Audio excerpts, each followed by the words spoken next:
Happy Black Music Month. This is Friday. I'm going to read some excerpts from my book so you can know the themes that I've addressed.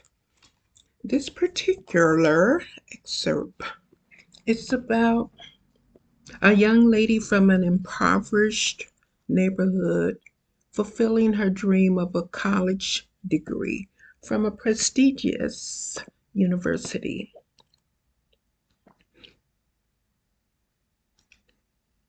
Even sitting next to her friend on this rainbow June afternoon, Les had to smile.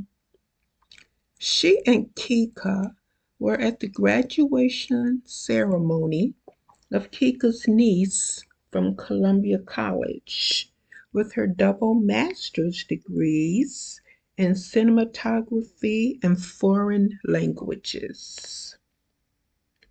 She spoke proficient Mandarin, Russian, Polish, Japanese, Middle East tongue, and of course, French and Spanish.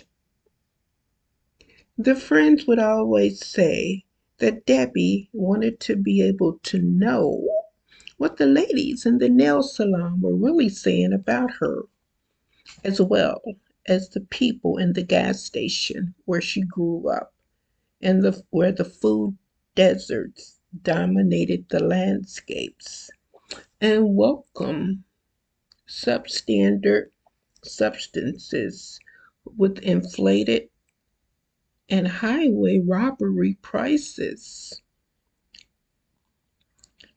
Brenda would relate her own mother's refrain.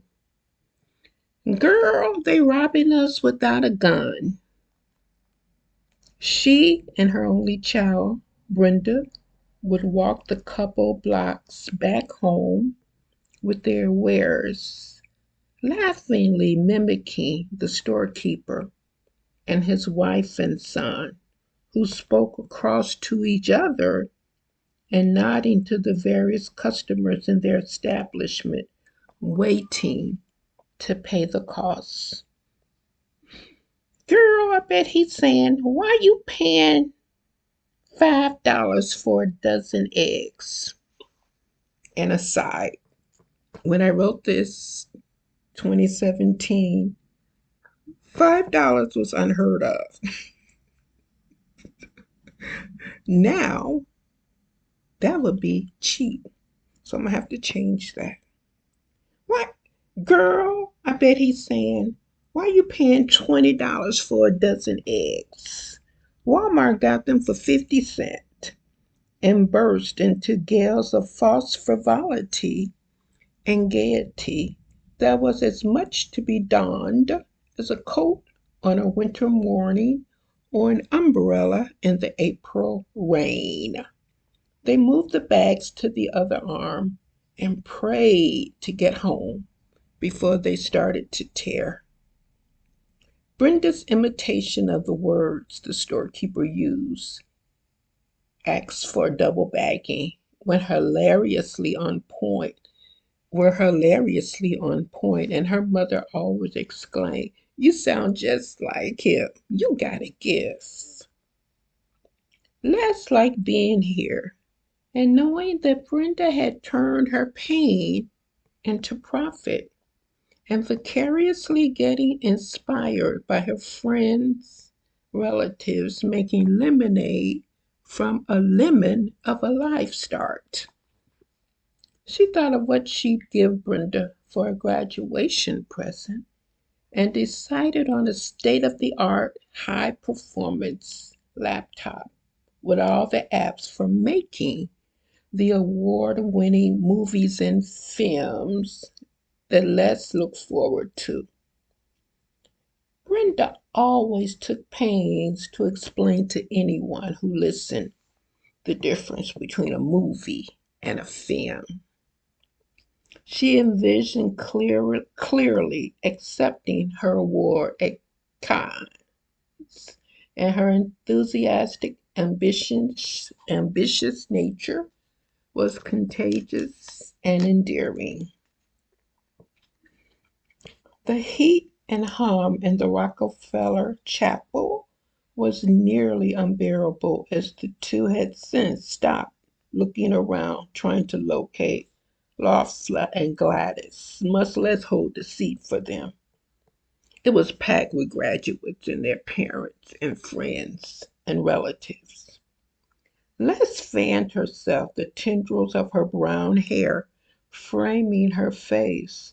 She smoothed down her summer halter dress and observed the Gothic arching in this immense cathedral of knowledge, basking in the beauty of bejeweled hexagonal windows and the wood beam glistening pillars catching the sun's every ray.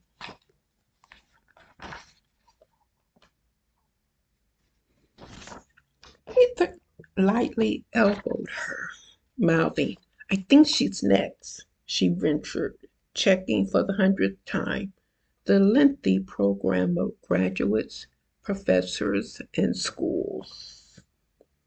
The auditorium was naturally immersed in the school colors of purple and blue, and as the dean of film school began their climb, Leslie looked toward the front of the cavernous place with anticipation. With anticipation.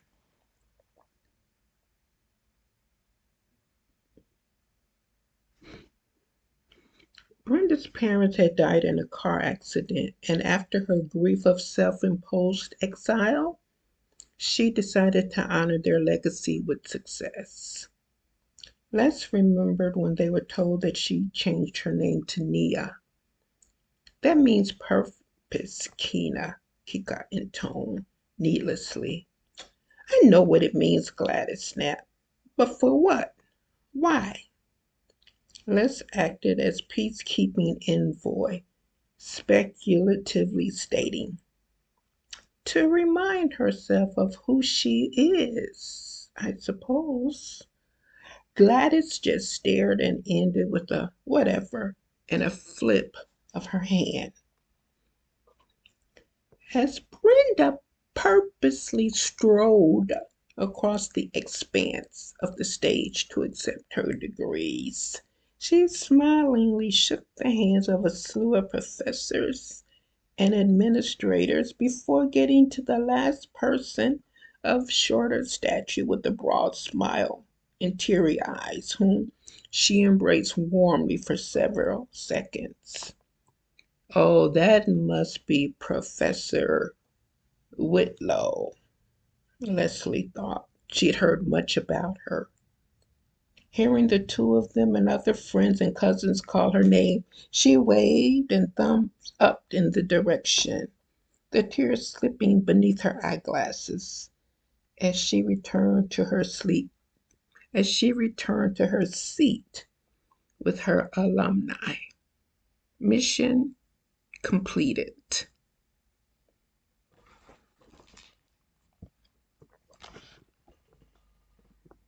Tell me about your graduation experiences this year.